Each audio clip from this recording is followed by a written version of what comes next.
So let's talk about screen time. If you're a parent of a little one, you know the feeling, right? That little pang of guilt or confusion every time you hand over a tablet or turn on the TV. It is, without a doubt, one of the trickiest things to navigate in modern parenting. The headlines are all over the place. One day it's fine, the next it's a disaster. So what's the real story? Let's cut through all that noise and get to what the science actually tells us. This is it. This is the big, scary question that's at the heart of the whole debate. It's the thing that keeps you up at night wondering if that half hour of cartoons you used to make dinner came at some hidden cost. We all want a simple yes or no, but, well, it's just not that simple. The real answer is way more interesting. And make no mistake, the stakes are really high. We're seeing some pretty serious research coming out, like a big study from Singapore that's hard to ignore. It found that a lot of screen time in infancy was actually linked to measurable changes in kids' brain activity down the road. We're talking things that affect their attention span and self-control years later. This isn't just about tantrums, it's about their long-term development. So to get what's going on, we have to look at this whole thing from a new angle. Okay, so to really get to the bottom of the screen time issue, we kind of have to flip our whole way of thinking about it upside down. It's not just a one-way street where screens are doing things to our kids. You know, this is the way we usually picture it in our heads. A screen has an effect on a child, cause and effect. Simple. But what the research is showing us is that it's not a straight line at all. It's more like a circle, a feedback loop. And here's the key idea. Scientists call it a bidirectional relationship. It's a fancy term for something pretty simple. A child's behavior can actually lead to more screen time. And then that extra screen time turns around and shapes their future behavior. They're constantly influencing each other. Let me walk you through how this plays out. So, step 1, a toddler has a total meltdown. Step 2, the parent is understandably completely stressed out and just needs a minute. So, step 3, they hand over a phone. And hey, it works. The kid calms down. But, and here's the kicker, relying on that screen over and over again can get in the way of that child learning to calm themselves down, which can lead to more difficult behavior later, which, you guessed it, leads to more screen time. And the cycle continues. And wow, this quote from a parent on Reddit it lays it all out there, doesn't it? It's so raw, but it's exactly what that feedback loop can feel like in real life. The screen ends up becoming a crutch, and not just for the parent. The child starts to feel like they can't cope without it because they haven't had enough practice doing it on their own. So that's the loop of behavior we can see on the outside. But what's actually happening on the inside? What's going on in a child's brain when this cycle is in full swing? Let's zoom in a little closer. Yeah, this whole cycle has a real physical impact on a child's growing brain. And it hits two of the most important skills they will ever learn. Skills that are the absolute foundation for everything else, their ability to use language and their ability to focus their attention. Just look at this number. For every single extra minute a toddler is in front of a screen, they hear almost 7 fewer words from an adult.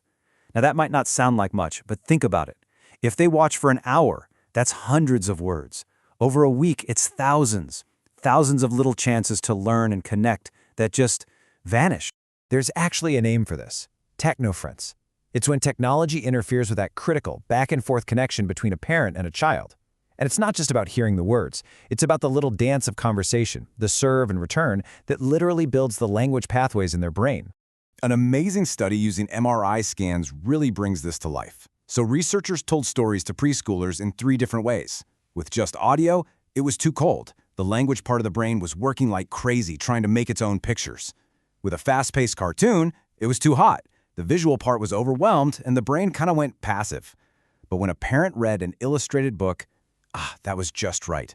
The language and visual parts of the brain lit up together in perfect sync.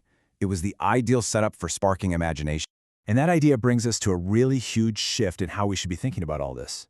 Maybe the most important question isn't, what is the screen doing to my kid? Maybe the better question is, what is my kid not doing because they're on a screen? This is what scientists call the displacement hypothesis. And the idea is actually pretty simple, but so powerful. The biggest problem with screen time might not be the screen itself, but what it displaces, what it pushes out of the way to make room for itself. And what gets pushed out of the way? Oh, just all the essential stuff. Chatting with people face to face, getting frustrated and learning how to deal with it, running around, getting messy, exploring the real world. And maybe the most underrated one of all, just being bored. I'm serious. Boredom is a gift. It feels so wrong in our busy, overstimulated world, but boredom is the spark for creativity. It's that quiet space where a kid has to look inside for entertainment, not at a screen. It's where they figure out how to make their own fun, solve their own problems, and really discover what they're into. Okay, so we've looked at the feedback loops, we've looked at the brain science, and I get it, it can all sound a little bit terrifying. But look, the goal here is not to make you feel guilty or afraid. The goal is to arm you with some real strategies so you can move from feeling anxious to feeling confident and in control. And let's be really clear about this. A zero screens rule just isn't realistic for most of us, and that's okay. The real game changer is to pivot. It's to stop obsessing over counting the minutes and instead start paying really close attention to the quality of what they're watching and the context, how and when they're watching it. If you're looking for a starting point, the guidelines from the American Academy of Pediatrics are fantastic. They're super clear and based on solid research. For babies under 18 months, it's pretty much a no-go except for video calls with grandma. For toddlers 18 to 24 months old, it's all about high-quality shows that you watch with them. And for kids 2 to 5, they recommend limiting it to about an hour a day of the kid stuff. So what does high quality actually mean? It's not as complicated as it sounds. You can really boil it down to 3 things, the 3 C's. First, the content. Is this show actually made for your kid's brain? Second, the context. This is huge. Are you watching with them? Are you talking about it? And third, the child. Is your kid leaning in, thinking, and engaged? Or are they just zoned out? And the reason watching with them is so important is because of something called the transfer deficit. Basically, little kids' brains, especially under age 3, are not built to learn something on a flat screen and then automatically apply it to the 3D world. It just doesn't compute. But when you're sitting right there with them, you act as a bridge. You help them connect the dots from the screen to their real life. So, let's leave it with this thought. Maybe, for all this time, we've been asking the wrong question. Instead of getting tangled up in the guilt of counting the hours, what if we poured all that energy into making the moments count? Both the moments on the screen and especially the moments off. Shifting to that perspective, well, that might be the most powerful tool we have.